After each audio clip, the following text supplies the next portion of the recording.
ज्ञान गंगा चैनल को देखने वाले सुनने वाले सभी दर्शकों को, भक्तजनों को, प्रियजनों को मेरा हाथ जोड़कर प्यार भरा नमस्कार। तो चलिए आज हम शीतला माता की कहानी जो है सुनेंगे।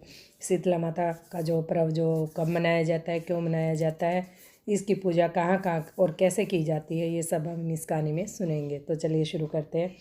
शीतला माता का जो है पर्व वो सप्तमी और अष्टमी 2 दिन मनाया जाता है। यह त्यौहार जो है चैत्र महीने में शुक्ल पक्ष कृष्ण पक्ष में सप्तमी और अष्टमी को जो है मनाया जाता है। ये पर्व माता शीतला को समर्पित होता है, जो स्त्री शक्ति का अवतार है। शीतला माता देवी पार्वती का ही अवतार है। जो है वाहन जो है गधा है। गौरतलब है कि हिंदू धर्म में प्रत्येक देवी देवता का एक वाहक होता है, जिसे आमतौर पर वाहन के रूप में जाना जाता है और ये देवी के आसन के रूप में कार्य करता है। हथियार और कलश धारण करने के लिए अन्य हिंदू देवी देवताओं के विपरीत शीतला माता एक हाथ में झाड़ू लिए और बाएं हाथ में एक औषधीय बर्तन लिए हुए होती हैं। झाड़ू से वो पैदा करने वाले कीटाणुओं को भगाती है। चेचक और अन्य रोगों को ठीक करने के लिए औषधीय जल का प्रयोग करती हैं। चिकन पॉक्स और चेचक जैसी बीमारियों से सुरक्षित करने के लिए देवी शीतलता की जो है प्रार्थना करने के लिए इस दिन जो है देवी शीतला माता की पूजा की जाती है। शीतला शब्द का अर्थ है शीतलता, यानी कि ठंडक देने वाला। यह त्यौहार उत्तर प्रदेश, राजस्थान, गुजरात, हरियाणा जैसे ग्रामीण क्षेत्रों में व्यापक रूप से जो है मनाया जाता है। देश के दक्षिण भागों में देवताओं को देवी मरियम या देवी पोलरम्मा के नाम से पूजा जाता है। इस दिन यह त्यौहार आंध्र प्रदेश, कर्नाटक क्षेत्रों में भी पोलाला अमावस्या के नाम से जो है मनाया जाता है। तो चलिए अब शुरू करते हैं शीतला माता की जो है कहानी। इस कहानी में हम सुनेंगे कि शीतला माता ने कैसे कैसे किस पर क्या कृपा करी और उनका कैसे जो है उद्धार। एक बार शीतला माता ने सोचा कि चलो मैं पृथ्वी पर जाकर देखती हूँ कि कौन कौन मुझे किस रूप में पूजता है। शीतला माता ने धरती पर आने का निर्णय लिया और धरती पर आते ही शीतला माता ने एक बुजुर्ग महिला का जो है रूप ले लिया। तभी शीतला माता राजस्थान के डुंगरी गांव में पहुंची और इधर उधर गलियों में घूमने लगी। जैसे ही शीतला माता गलियों में घूम रही थी, तभी अचानक उनके ऊपर किसी महिला ने चावल का उबलता हुआ पानी डाल दिया। उबला हुआ पानी डालने के कारण शीतला माता के शरीर में छाले निकल आए, जिसके कारण शीतला माता को बहुत जोर से जलन होने लगी और पूरे शरीर में अत्यधिक पीड़ा होने लगी। जिसके कारण शीतला माता गलियों में सभी के पास गई और कहने लगी, मेरी मदद करो, मेरे ऊपर किसी ने गर्म पानी डाल दिया है, जिसके कारण मेरे पूरे शरीर में जो है असहनीय पीड़ा हो रही है, कोई मेरी मदद करो। लेकिन किसी ने भी शीतला माता की मदद नहीं की। सभी ने उनको अनदेखा कर दिया। लेकिन थोड़ी दूर चलने पर जब शीतला माता एक कुम्हार के पास पहुंची, तो उस कुम्हार की पत्नी ने शीतला माता को देखा कि और कहा कि इनके शरीर में तो बड़े बड़े छाले पड़ गए हैं।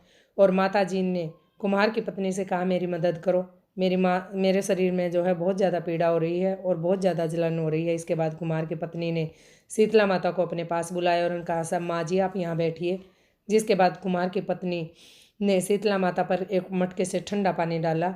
इसके कारण उनको जलन में थोड़ी सी शांति प्रदान हुई। इसके बाद कुम्हार की पत्नी ने शीतला माता से कहा कि माँ जी, मेरे घर में रबड़ी और दही रखा है जो कल रात का है, आप इसको खा लीजिए। इसके बाद शीतला माता ने कुम्हार की पत्नी के देवे रात के बासी खाने को खाया, जिससे उनको दर्द में आराम मिल गया। इसके बाद कुम्हार की पत्नी ने शीतला माता से कहा, माँ जी आपके बाल में तो चारों तरफ बिखर गए हैं, लाइए मैं आपके बालों को बांध देती हूँ। जैसे कुम्हार की पत्नी ने शीतला माता के बालों को बांधना शुरू किया, तो उसने देखा कि बुजुर्ग महिला के पीछे भी एक आँख है, जिसको देखकर कुम्हार की पत्नी बहुत डर गई और वहाँ से दूर भागने लगी। तभी शीतला माता ने कुम्हार की पत्नी को रोका और उनसे कहा कि बेटी, मेरे से डरो नहीं, मैं शीतला माता हूँ, मैं तो यहाँ देखने आई थी कि यहाँ पर कौन कौन मेरी पूजा करता है। और ऐसा बोलकर शीतला माता अपने असली रूप में आ गई। जिसके बाद कुम्हार की पत्नी ने जैसे ही शीतला माता को असली रूप में देखा, तुरंत शीतला माता के पास गई और कहने लगी, मेरे घर में तो चारों तरफ गंदगी फैली हुई है, बैठने तक की जगह नहीं है। जिसके बाद शीतला माता उस कुम्हार की पत्नी के पाले हुए गधे पर बैठ गई और फिर उन्होंने कुम्हार के घर की साफ सफाई करी। कुम्हार के घर की दरिद्रता को एक डलिया में डालकर बाहर फेंक दिया। इसके बाद शीतला माता उस कुम्हार की पत्नी से खुश होकर कहा, मांगो, तुम्हें जो वरदान मांगना है, मैं तुमसे बहुत प्रसन्न हूँ। तभी कुम्हार की पत्नी ने कहा कि हे माता, अगर आप हमें वरदान ही देना चाहती हैं तो इतना दीजिए कि आप हमारे राजस्थान के डुंगरी गांव में ही निवास करें और जो मनुष्य सप्तमी और अष्टमी आपकी पूजा करे, आपका व्रत रखे और आपको ठंडे भोजन से भोग लगाए, आप उनके घर में गरीबी को हमेशा के लिए ख़त्म करेंगी। जो भी महिला आपकी पूजा सच्चे मन से करे, आप हमको आशीर्वाद दें कि सभी लोगों को जो है रोगों से मुक्त कर देंगी और उनके बच्चों पर विशेष कृपा दृष्टि रखेंगी। इसके बाद शीतला माता ने कुमार की पत्नी की बात मानकर कहा कि तथास्तु, तुम्हारा यह वर जरूर पूरा होगा। इसके बाद शीतला माता ने कहा कि आज तुम अपने घर में इस घड़े का जो है शीतल जल जो है चारों तरफ छिड़क देना, क्योंकि कल पूरे गांव में आग लगेगी लेकिन तुम्हारा घर नहीं जलेगा। इसके बाद कुमार की पत्नी ने शीतला माता की बात मानकर घड़े के पानी को चारों तरफ घर में छिड़क दिया। जब अगला दिन शुरू हुआ तब सबके घर में आग लग गई, लेकिन कुम्हार के घर में आग नहीं लगी, जिसे देखकर सभी लोग जो है हैरान रह गए और सभी लोग राजा के पास गए। उन्होंने सारी बात बताई कि हमारे सबके घर में आग लगी लेकिन कुम्हार के घर में आग नहीं लगी।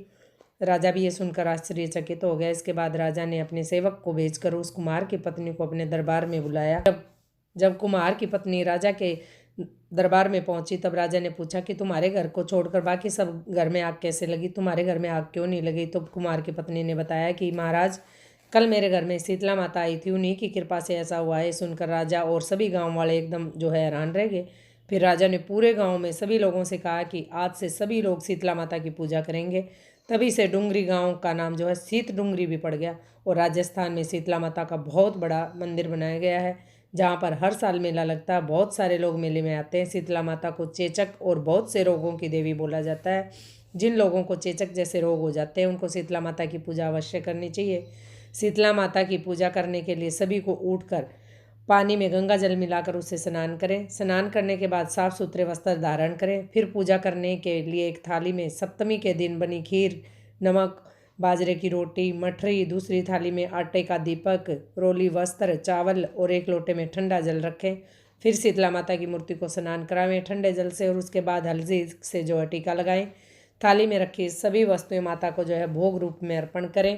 भोग में माता को जो है मीठे गुड़ के गुलगुले, पोए, पूड़े इन और मीठे चावल का जो है मीठे चावल का जो है भोग लगाएं और दही या लस्सी जो है माँ को समर्पित करें और उनकी पूजा करें, आरती गाएं। शीतला माता की पूजा चैत्र कृष्ण पक्ष की सप्तमी और अष्टमी दोनों दिन जो है आप कर सकते हैं। इस दिन जो है औरतें जो है वस्त्र और अपना सिर ना धोएं, खुले बाल ना छोड़ें और कोई भी सुई धागे का काम ना करें, मिट्टी भी नहीं खोदें और शीतला माता से अपने बच्चों के उत्तम स्वास्थ्य के लिए जो है प्रार्थना करें। अपने घर में सुख शांति और शीतलता प्रदान करें, ऐसी कामना जो है शीतला माता से करें। इस दिन कुमारन को, जमादारनी को, आसपास में जो भी कोई गरीब बच्चे या बड़े कोई भी आपको दिखाई दे तो उनको कुछ खाने की चीज़ें, पहनने के लिए वस्त्र, कुछ ना कुछ जो है ज़रूर शीतला माता को समर्पित करते हुए दान करें। तो ये थी शीतला माता की कहानी। तो आशा करती हूँ आपको पसंद आई होगी। पसंद आई तो लाइक, शेयर और सब्सक्राइब ज़रूर कीजिए। तो बोलिए शीतला माता की जय।